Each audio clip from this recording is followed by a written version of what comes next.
UP के mafia don Mukhtar Ansari की मौत के बाद छावनी में तब्दील बांदा। वरिष्ठ अधिकारी बांदा में मौजूद, चप्पे चप्पे पर पुलिस का कड़ा पहरा। यूपी के गाजीपुर, मऊ समेत पूरे उत्तर प्रदेश में हाई अलर्ट। मुख्तार की मौत के बाद समर्थकों का जमावड़ा। परिवार ने शांति बनाए रखने की अपील की। मुख्तार के परिवार की मौजूदगी में पोस्टमार्टम 2 वरिष्ठ डॉक्टर की टीम कर रही है। पोस्टमार्टम की वीडियोग्राफी भी कराई जा रही है। साथ ही मुख्तार का बिस्तरा सुरक्षित रखा जाएगा। मुख्तार अंसारी के परिवार ने जेल में धीमा जहर देने का शक जताया था, इसलिए बिस्तरा सुरक्षित रखा जाएगा ताकि मौत की असली वजह सामने आ सके। मुख्तार अंसारी की मौत की न्यायिक जांच की जा सकती है। मौत से पहले अपनी पेशी पर मुख्तार अंसारी ने कोर्ट में हत्या की साजिश का शक जताया था।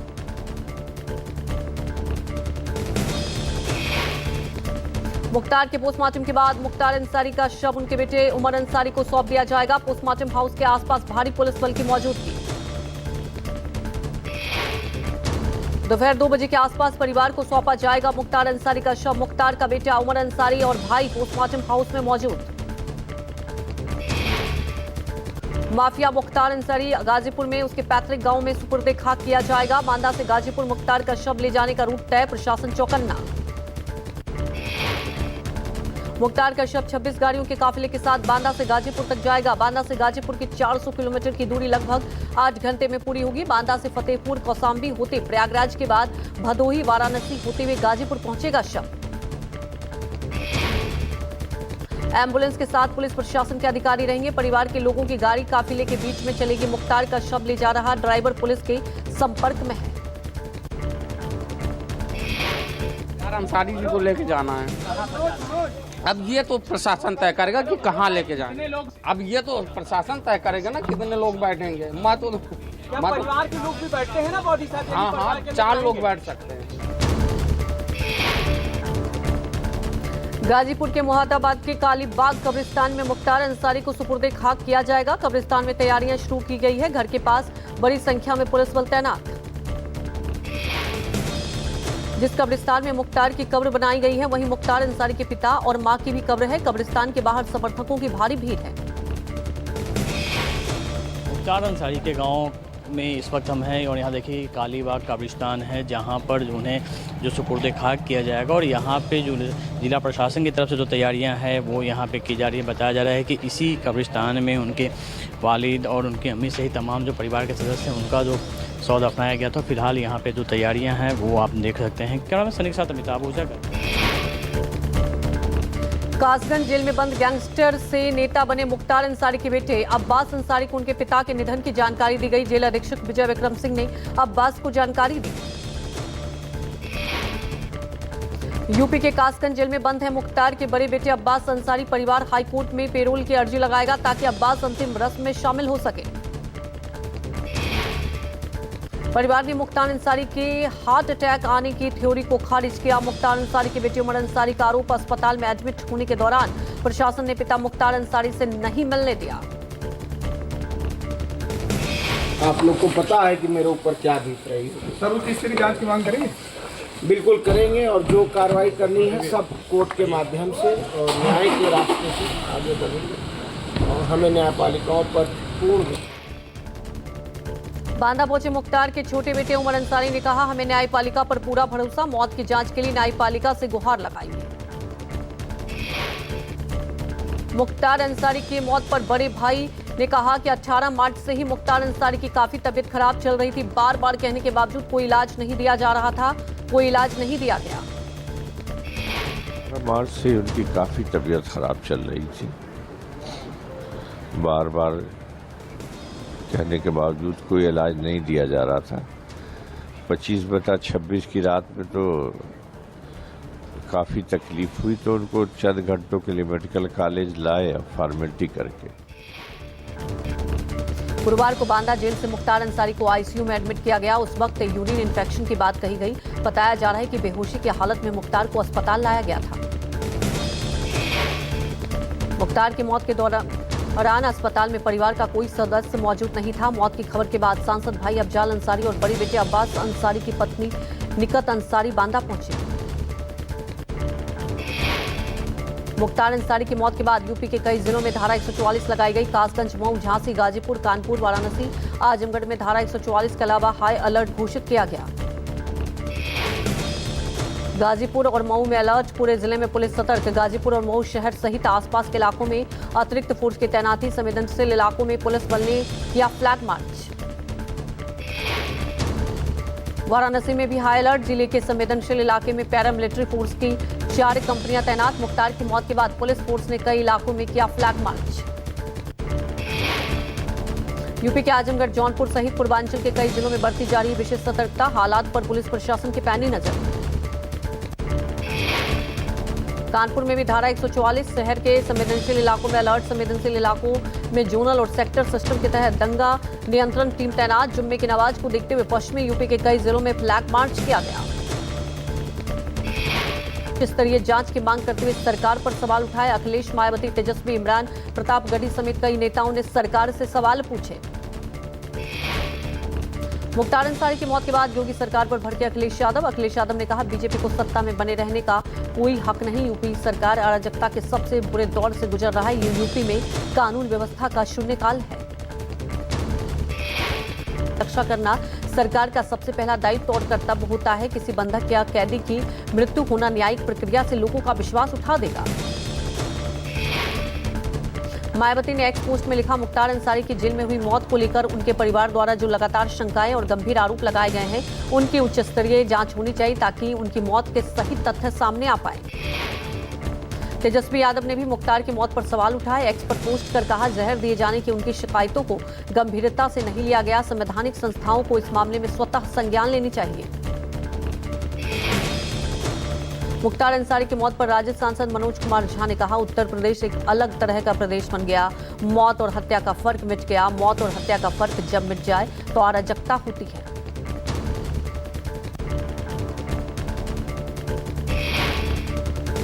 देश एक अलग किस्म का राज्य बन गया।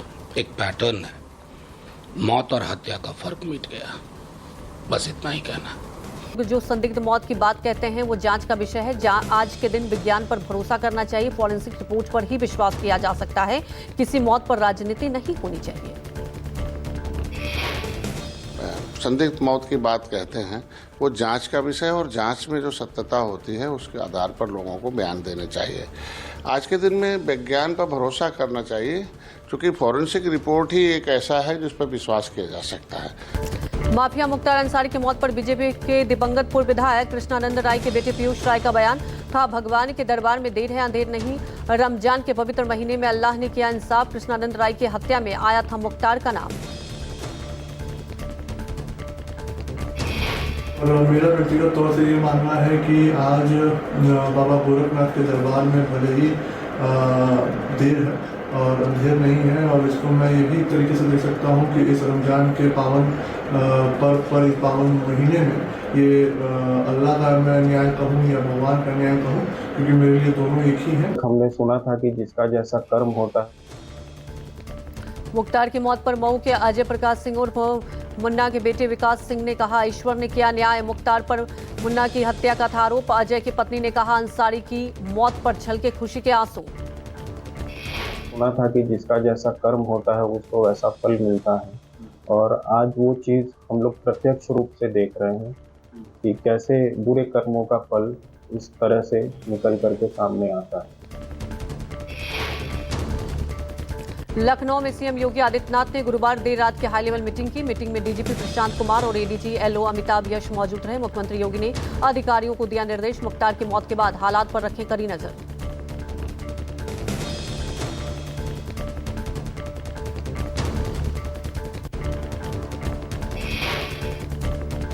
मुख्तार अंसारी के पैतृक गांव गाजीपुर के यूसुफपुर का पूरा मार्केट बंद। मुख्तार अंसारी के मौत के शोक में बंद की गई हजारों दुकानें। गाजीपुर का सबसे बड़ा मार्केट है यूसुफपुर।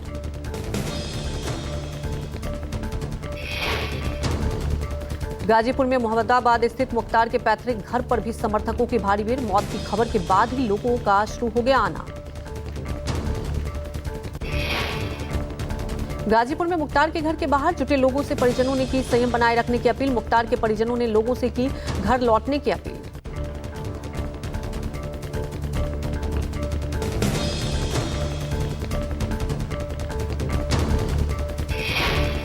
आप सब लोग अपने अपने घर चले जाइएगा।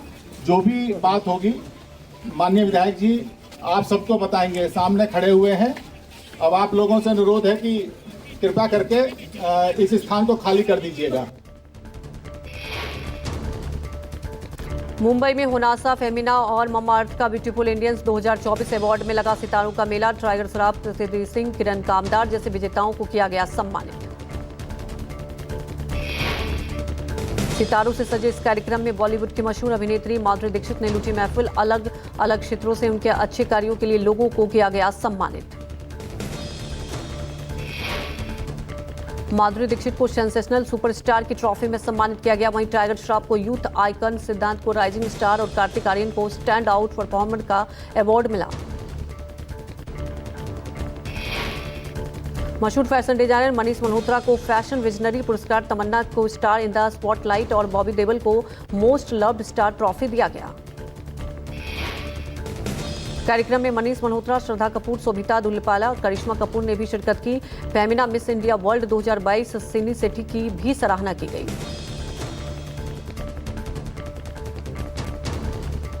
बारा के सीसावाली थाना क्षेत्र के बडगांव का मामला। मुंह पर मास्क पहनकर बैंक घुसे थे 2 युवक।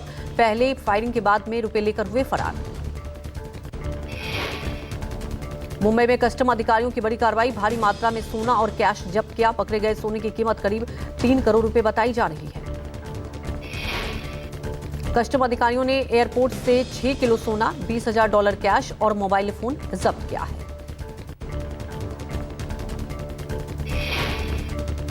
माइक्रोसॉफ्ट के सह संस्थापक बिल गेट्स ने लिया पीएम मोदी का interview. AI, digital revolution, education, agriculture, नारी शक्ति समेत तमाम मुद्दों पर दोनों के बीच हुई बातचीत। पीएम मोदी ने इंटरव्यू के दौरान बिल गेट्स से कहा, हमारे यहाँ जब बच्चा पैदा होते हैं तो आई नहीं बल्कि एआई बोलते हैं। एआई का महत्व बहुत है और मैं तो कभी कभी मजाक में कहता हूँ, हमारे देश में माँ को आई बोलते हैं, माता को बहुत से राज्यों में भाषा बोलते आई। अब मैं कहता हूँ हमारे यहाँ बच्चा पैदा होता है तो आई भी बोलता है, एआई भी बोलता है। चर्चा के दौरान पीएम मोदी बोले, आज भारत के गांवों तक डिजिटल सुविधा पहुंच चुकी है। गांवों में 2 लाख आयुष्मान आरोग्य मंदिर बनाए गए। हेल्थ सेंटर्स को टेक्नोलॉजी से जोड़ा गया। कल्चर एंड एजुकेशन, मैंने जो आरोग्य मंदिर बना है, 2 लाख आरोग्य मंदिर, आयुष्मान आरोग्य मंदिर विलेजेस में, ये जो मेरे हेल्थ सेंटर है उनको मैं डायरेक्टली मॉडर्न टेक्नोलॉजी से बेस्ट हॉस्पिटल के साथ उनको जोड़ देता हूं। महिलाओं को लेकर बोले पीएम मोदी, कहा हमारी देश की महिलाएं नई चीजों को तुरंत स्वीकार कर रही हैं। भारत के गांव में 3 करोड़ महिलाओं को लखपति दीदी बनाना चाहता हूं। बोलते हैं माता को बहुत से राज्यों में भाषा बोलते आई। अब मैं कहता हूं हमारे यहाँ बच्चा पैदा होता है। इंटरव्यू में पीएम मोदी ने बिल गेट्स को ड्रोन दीदी के बारे में भी बताया और कहा, कृषि क्षेत्र में बड़ी क्रांति आई। कृषि को लेकर मैं लोगों का माइंडसेट बदलना चाहता हूं। पीएम बोले, आज देश में महिलाओं के हाथों में टेक्नोलॉजी है। जब ड्रोन दीदी से बात करता हूं तो वो कहती हैं कि पहले साइकिल चलाने नहीं आता था, आज ड्रोन चला रही हूं। डिजिटल इंडिया के बिल गेट्स के सवाल पर बोले पीएम मोदी कि डिजिटल इंडिया के हमारे अभियान से हर कोई भारतीय जुड़े, यही हमारा फोकस है। बातचीत के दौरान नमो ऐप देख चौंके बिल गेट्स। बोले, वाह मोदी जी, ऐप में पीएम मोदी और बिल गेट्स की कई पुरानी मुलाकात की तस्वीर भी थी, जिसे देख चौंक गए बिल गेट्स। बच्चों के एजुकेशन पर बोले पीएम मोदी, बच्चों को बेस्ट एजुकेशन पहुंचाना चाहता हूं। टीचर की कमियों को टेक्नोलॉजी से भरना चाहता हूं। पीएम ने कहा, शिक्षा के क्षेत्र में ऐसे कंटेंट बनाने की दिशा में काम कर रहा हूं जो बच्चों को विजुअल के जरिए जोड़ सके, क्योंकि आजकल बच्चों का इंटरेस्ट विजुअल में है, स्टोरी टेलिंग में है। बिल गेट्स के तकनीकी प्रगति को लेकर सवाल पर बोले पीएम मोदी, पहली दूसरी औद्योगिक क्रांति में हम पिछड़े, लेकिन आगे की औद्योगिक क्रांति में एआई से भारत को ज्यादा फायदा मिलेगा। पीएम मोदी ने कहा कि सर्वाइकल कैंसर पर सरकार गंभीर, लोग क्लाइमेट फ्रेंडली लाइफस्टाइल अपनाएं, सेहत को देखते हुए मोटे अनाज के उत्पादन में बढ़ोतरी। केजरीवाल की गिरफ्तारी पर आपका हमला, सौरभ भारद्वाज ने कहा असली घोटाला ईडी की जांच के बाद शुरू हुआ। ईडी की जांच आपको भ्रष्टाचारी बताने के लिए कि इस जांच के नाम पे ईडी जो है वो आम आदमी पार्टी के ऊपर भ्रष्टाचार की बदनामी चिपका सके, एक स्मोक स्क्रीन बनाई जा सके और उस स्मोक स्क्रीन के पीछे ईडी एक एक्सटॉर्शन रैकेट चलाए।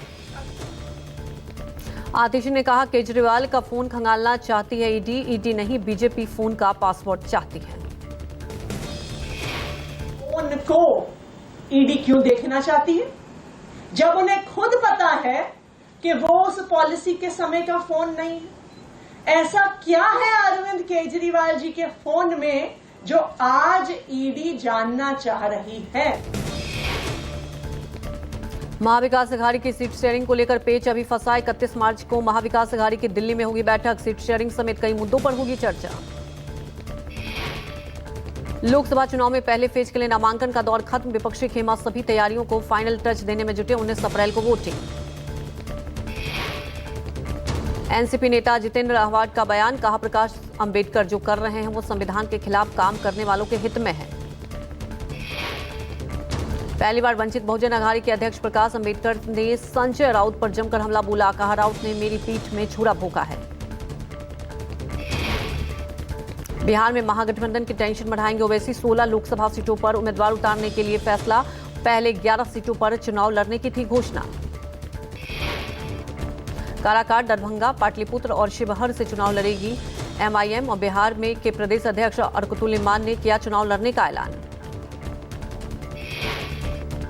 सिंधेगुट शिवसेना ने जारी किया 8 उम्मीदवारों की लिस्ट, राहुल शिवाले को दक्षिण मध्य मुंबई से बनाया प्रत्याशी, गोविंदा शिवसेना सिंधेगुट में शामिल मुंबई नॉर्थ वेस्ट से चुनाव लड़ेंगे। कोल्हापुर से धैर्यशील माने शिर्डी के सदाशिव लोखंडे, बुल्ढाना से प्रतापराव जाधव और हिंगोली से हेमंत पाटिल को सिंधेगुट शिवसेना ने प्रत्याशी बनाया। शिंदे के नेतृत्व वाली शिवसेना में शामिल हुए गोविंदा, कहा मैं 2004 से 2019 तक राजनीति में था, 14 साल बाद फिर से राजनीति में आया हूं, मैं उसे पूरी तरह से निभाऊंगा। बिहार महागठबंधन में सीट शेयरिंग का फॉर्मूला तय, कुछ ही देर में महागठबंधन की पीसी, आज होगा आरजेडी कांग्रेस गठबंधन में सीट शेयरिंग का ऐलान। आरजेडी और कांग्रेस के बीच बैठकों का दौर जारी, मीटिंग में आरजेडी और कांग्रेस में 9 सीटों पर बनी सहमति, महागठबंधन की सीटों का होगा ऐलान। सूत्रों के मुताबिक पूर्णिया से पप्पू यादव के चुनाव लड़ने पर सस्पेंस बरकरार, आरजेडी ने उतारा पूर्णिया से उम्मीदवार पप्पू यादव के लिए सुपौल की सीट देने की बात की। लालू प्रसाद ने सीट शेयरिंग से पहले ही 12 सीटों पर बांटे अपने सिंबल, मीटिंग में आरजेडी ने कांग्रेस को 9 सीट ऑफर की, आज होगा सीटों का ऐलान। 3 अप्रैल को मुंबई के शिवालय में महाविकास अघाड़ी की साझा प्रेस कॉन्फ्रेंस, शरद पवार, उद्धव ठाकरे, नाना पटोले और बाला साहब थोराट होंगे शामिल। प्रेस कॉन्फ्रेंस में सीट शेयरिंग को लेकर दी जाएगी जानकारी। महाराष्ट्र में महाविकास अघाड़ी के बीच सीटों को लेकर लगातार बैठकों का दौर जारी।